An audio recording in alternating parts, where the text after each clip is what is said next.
묵상기도심으로 새벽 예배를 시작하겠습니다. 하나님 은혜와 사랑에 감사합니다. 오늘도 우리에게 새로운 날을 허락하시고 주님 안에 예비함으로 이 하루를 시작해 하심을 감사합니다. 우리의 모든 오가는 발걸음을 하나님이 세밀하게 지키시고 인도하시며 보호하여 주옵소서. 하나님의 거룩한 손길이 우리와 함께함을 누리는 하루가 되도록 인도하여 주옵소서. 푸른 초장과 쉴만한 물가로 인도하시며 때를 따라 돕는 은혜로 세밀하게 공급하여 주옵소서. 오늘 이 아침에도 우리가 구하는 것과 생각하는 것보다 더욱더 넘치도록 응답하신 하나님을 찬양합니다. 예수님의 이름으로 기도합니다. 아멘. 찬송 488장 드리겠습니다. 이 몸의 소망 무언가 우리 주 예수뿐일세. 우리 주 예수밖에는 믿으리 아주 없도다. 주 나의 반석이시니 그 위에 내가 서리라. 그 위에 내가 서리라. 무섭게 바람 부는 밤 물결이 높이 설렐 때 우리 주 크신 은혜에 소망에 닿을 줄이라. 주 나의 반석이시니 그 위에 내가 서리라. 그 위에 내가 서리라. 세상에 믿던 모든 것 끊어질 그날 되어도 구주의 언약 미사와 내 소망 더욱 크리라. 주 나의 반석이시니 그 위에 내가 서리라. 그 위에 내가 서리라. 바라던 천국 올라가 하나님 앞에 배울 때 구주의 의를 힘입어 어여시 바로 서리라. 주 나의 반석이시니 그 위에 내가 서리라. 그 위에 내가 서리라. 아멘. 오늘 이 아침에 주시는 살아계신 하나님의 말씀은 신약성경 누가복음 13장 10절에서 21절까지의 말씀입니다. 예수께서 안식일에 한 회당에서 가르치실 때에 18회 동안이나 귀신 들려 앓으며 오그라져 조금도 펴지 못하는 한 여자가 있더라. 예수께서 보시고 불러 이르시되 여자여 네가 네 병에서 놓였다 하시고 안수하시니 여자가 곧 펴고 하나님께 영광을 돌리는지라. 회당장이 예수께서 안식일에 병 고치시는 것을 분내어 무리에게 이르되 일할 날이 엿새가 있으니 그동안에 와서 고침을 받을 것이요 안식일에는 하지 말 것이니라 하거늘 주께서 대답하여 이르시되 외식하는 자들아 너희가 각각 안식일에 자기의 소나 나귀를 위안간에서 풀어내어 이끌고 가서 물을 먹이지 아니하느냐.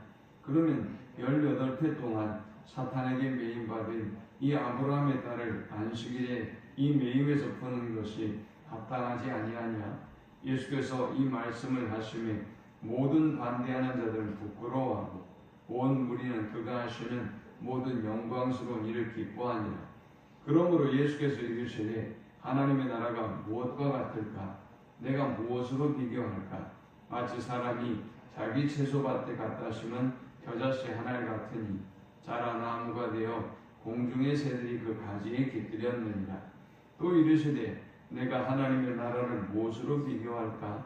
마치 여자가 가루 서말 속에 갖다 넣어 전부 부풀게 한 누룩과 같으니라 하셨더라. 아멘. 예수께서 안식일에 회당에서 가르치시다가 한 여인을 발견하게 되었습니다. 이 여인은 18배 동안이나 귀신 들려서 오그라져서 조금도 몸을 펴지 못하는 고통 속에 살아왔던 여인이었습니다. 예수님은 그 여인을 불러서 여자여 네가 네 병에서 놓였다 하시고 안수하시니 여자고 곧 펴고 하나님께 영광을 돌리는지라 했습니다. 예수께서 이 여인을 보시고 불러서 내가 내 병에서 노임을 받았다 라고 선포하시고 안수하시자 그녀의 병이 치료되고 하나님께 영광을 돌리는 역사가 일어났습니다. 그런데 이것이 문제가 되었습니다. 회당장이 예수님께 안식일에 병 고치는 것을 보면서 분내어 예수님께 항의합니다. 우리는 이 본문을 통해서 세 가지 영적 교훈을 묵상하고 함께 은혜를 나누고자 합니다. 이 본문이 주는 첫 번째 영적 교훈은 율법의 정신을 회복하라 라는 것입니다. 모세로 하나님께서 주신 율법을 잘 지키고 또 믿음 안에 살아가기 위해서 이스라엘 사람들은 613가지의 세부적인 규칙을 만듭니다. 이것은 얼마나 귀한 일인지 모르죠. 하나님을 잘 경외하고 우리가 어떻게 하나님을 섬길 것인가, 이러한 노력들이 얼마나 귀하고 아름다운 일입니까? 안식일에 관한 규례만 하더라도 이들은 39개의 조항을 만들었습니다. 안식일을 거룩하게 구별하여 지키려면 이렇게 해야 된다라는 조항들을 만든 것이 39가지나 됐어요. 참 이들의 귀한 믿음이 아닐 수가 없습니다. 그런데 문제는 무엇입니까? 문제는 이 율법을 주신 목적, 또 세부적인 규칙을 만들었던 이 목적과 동기를 잃어버리고 오히려 유대인들은 이 율법을 지키는 것이 자신들이 더구나 만들어 놓은 이 많은 조항들을 지키는 것이 그들의 경건의 척도가 되고 또 오히려 이 경건의 자랑거리가 되고 또 다른 사람을 정죄하고 심판하는 율법이 오히려 사람보다 영혼의 구원보다 더 중요한 가치가 되어버린, 가치가 전도된 그런 삶을 살고 있었습니다. 예수님께 이 여인의 고침을 받는 모습을 보면서 회당장이 항의했습니다. 회당장이 예수께서 안식일에 병 고치시는 것을 분내어 무리에게 이르되 일할 날이 엿새가 있으니 그동안이 와서 고침을 받을 것이요 안식일에는 하지 말 것이니라 하거늘 했습니다. 그녀는 18회 동안이나 귀신에 사로잡혀서 몸이 구부러져서 조금도 펴지 못하는 고통을 당하며 살았습니다. 그런데 그녀가 나음을 입는 모습을 보면서 회당장은 항의했습니다. 예수님, 일할 날이 그렇게도 많은데 왜 하필 안식일에 이 병자를 치료합니까?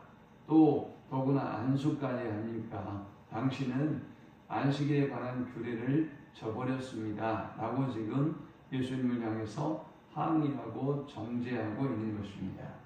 주님은 15절에서 주께서 대답하여 이르시되 외식하는 자들아 너희가 각각 안식일에 자기의 소나 나귀를 외양간에서 풀어내어 이끌고 가서 물을 먹이지 아니하느냐?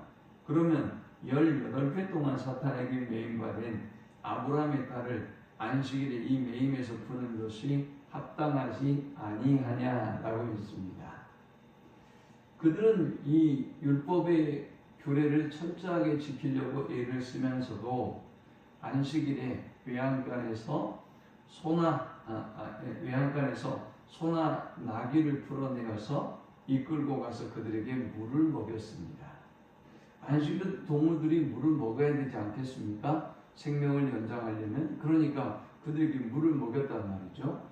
그런데 이 일을 하면서도 무려 18년 동안이나 고통을 당하고 있었던 이 여인이 병으로부터 노임을 받고 묶였던 몸이 풀어지고 또 놀라운 구원의 역사를 경험하는 것을 왜 율법을 어긴 거로 생각하느냐 하는 것이죠. 그들은 율법을 지키는 것이 목적이 되어버렸고 율법의 정신과 본래적인 의도를 잃어버렸습니다. 오늘 우리 안에도 때로 우리가 만들어놓은 수많은 규칙들과 또 어떤 수많은 하나님을 섬기는 방법들이 있는데 이것들을 통해서 우리가 하나님께 더욱더 가까이 나아가고 하나님과 깊은 교제를 누려야 함에도 불구하고 우리가 이런 것들이 오히려 장애가 되고 걸림돌이 되고 있지는 않는지 돌아보고 하나님 앞에 날마다 더욱더 가까이 나아가는 우리 모두가 될 수 있기를 축원합니다. 율법이 오히려 하나님을 잘 섬기는 도구와 수단이 되어야 하겠죠. 율법 때문에 우리가 하나님께 더욱더 가까이 나아가고 있다라고 고백하는 것이 맞는 것이죠. 율법의 정신을 회복해서 율법을 완성하는 우리 모두가 되시기를 축원합니다. 두 번째 우리가 이 본문을 통해 얻을 수 있는 영적 교훈은 하나님의 나라는 은밀하게 시작되지만 누룩 전체를 변화시킨다라는 것입니다. 예수께서 이 병자를 고치고 난 이후에 사람들의 반응이 17절에 등장합니다. 예수께서 이 말씀을 하심에 모든 반대하는 자들은 부끄러워하고 온 무리는 그가 하시는 모든 영광스러운 일을 기뻐하니라 했습니다. 예수께서 사역을 시작하심과 더불어서 임한 하나님의 나라는 순탄하지만은 않았습니다. 예수님을 죽이려고 하고 정죄하고 고발하려고 하고 가는 곳마다 예수님께 긍정적인 반응을 보이는 사람들이 몰려들기도 했지만 또 가는 곳마다 예수님을 정죄하고 고발하고 반대하는 그런 무리들이 끊임없이 쫓아왔던 것이죠. 그런데 오늘 이 사건을 보고 사람들의 반응은 놀라웠습니다. 온 무리가 그가 하는 모든 일들을 보며 이 영광스러운 일을 기뻐하기도 했고요. 또 반대하는 사람들은 진리가 무엇인지를 알고 예수님이 누구이신 줄 알고 또 그들이 율법에 대해서 이렇게 모순된 행동을 하고 있다는 것을 발견하고 그들이 부끄러워했던 것을 보게 됩니다. 이 반응을 보고 예수님이 겨자씨 비유와 누룩의 비유를 하셨어요.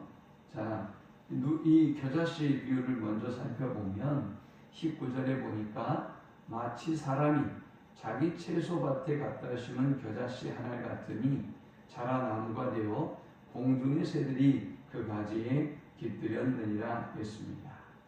예수님은 하나님의 나라가 마치 이 겨자씨와 같다는 것입니다. 예수님 한 사람으로 시작된 이 하나님의 나라가 어느새 자신도 모르는 채 많은 사람들이 상상하지 못했던 결과와 일들이 일어나고 있다는 것이죠. 이 겨자씨는 깨알 만큼 작지만 그러나 이 나무는 이 씨앗은 결국 큰 나무를 이루고 새들이 곁들고 또 많은 사람들이 힘을 누릴 수 있는 거목이 되더라라는 것이죠. 우리 안에 있는 하나님의 나라가 이렇게 역사할 것입니다. 또 우리의 가정 가운데 우리가 만나는 사람들 가운데 그리고 지금은 저 세상 속의 하나님의 나라는 마치 겨자씨만하게 작고 초라하고 누추해 보여도 그러나 하나님의 나라는 우리가 알지 못하는 상황에서도 끊임없이 성장하고 자라나서 마침내 큰 나무가 되고 숲을 이루고 날마다 성장해 가고 있다는 사실을 우리가 잊지 않고 기억하고 승리하는 우리 모두가 될 수 있기를 축원합니다. 마지막 세 번째 우리가 이 본문을 통해서 얻을 수 있는 영적 교훈은 하나님의 나라는 은밀하게 시작하지만 누룩처럼 전체를 변화시킨다라는 것입니다. 누룩은 보이지 않습니다. 밀가루와 이렇게 섞어서 조그만 누룩을 밀가루와 섞어서 반죽을 하면 이게 누룩인지 누룩인지 가루인지 구별이 되지 않습니다. 보이지 않습니다. 이렇게 은밀하게 하나님의 나라는 가루 속에 침투한 이 누룩처럼 보이지 않습니다. 감추어져 있습니다. 하나님의 나라를 예수께서 두 번째 설명하면서 21절에 마치 여자가 가루 서말 속에 갖다 넣어 전부 부풀게 한 누룩과 같으니라 하셨더라 했습니다. 하나님의 나라는 마치 누룩과 같다는 것입니다. 여기 서말 속에 갖다 넣어 그랬는데 원래 헬라어 성경에 보면 은밀하게 넣다라는 의미로 사용되어지고 있습니다. 은밀하게 넣다, 감추어 넣다 이런 의미의 단어가 사용되고 있어요. 누룩은 이렇게 가루 속에 은밀하게 보이지 아니하도록 숨겨져 있지만 어느새 우리가 나중에 보면 가루 전체를 부풀게 하고 변화시켜 놓더라는 것이죠. 우리 안에 임한 하나님의 나라가 우리의 내면에도 또 우리의 가족들 가운데도 우리 주변의 사람들에게도 이렇게 엄청난 변화를 일으키고 있습니다.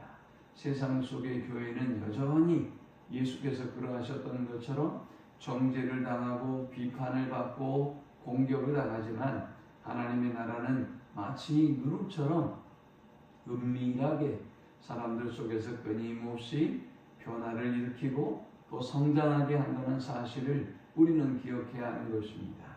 이번 우리 대선을 통해서도 오만 가지 많은 일들이 벌어지고 있지만 그럼에도 불구하고 하나님의 역사는 저들 가운데 저들 속에서 끊임없이 변화를 일으키고 성장해 가고 있다는 사실을 우리는 놓치지 말아야 할 것입니다. 그리고 기대해야 할 것입니다.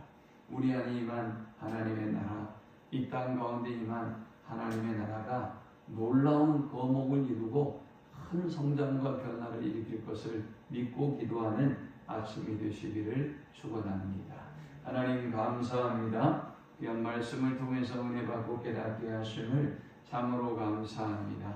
오직 하나님만 붙잡고 오직 하나님만 의지하고 우리 안에 임한 이 하나님의 나라가 어느새 거목이 되고 또 온 가루를 변화시키는 역사가 우리의 내면에도 또 우리의 삶 가운데도 우리가 만나는 모든 사람들 가운데도 이 나라 민족과 인류 가운데도 임할 것을 믿고 조금 더 흔들림이 없이 믿음으로 승리하며 나아가는 우리가 되도록 인도하여 주옵소서. 예수님의 이름으로 기도합니다. 아멘. 지금은 우리 주 예수 그리스도의 크신 은혜와 성부 하나님의 극진한 사랑과 성령의 인도 교통 충만케 하심 우리 가운데 임한 하나님의 나라가 더욱더 부흥하고 성장하며 큰 변화를 일으킬 것을 조금도 의심하지 아니하고 오늘도 하나님의 나라를 위해서 구하고 또 하나님의 나라를 전파하는 삶을 살기를 소망하는 모든 주의 백성들의 머리 위에 이제로부터 영원토록 함께 있을지어다. 아멘.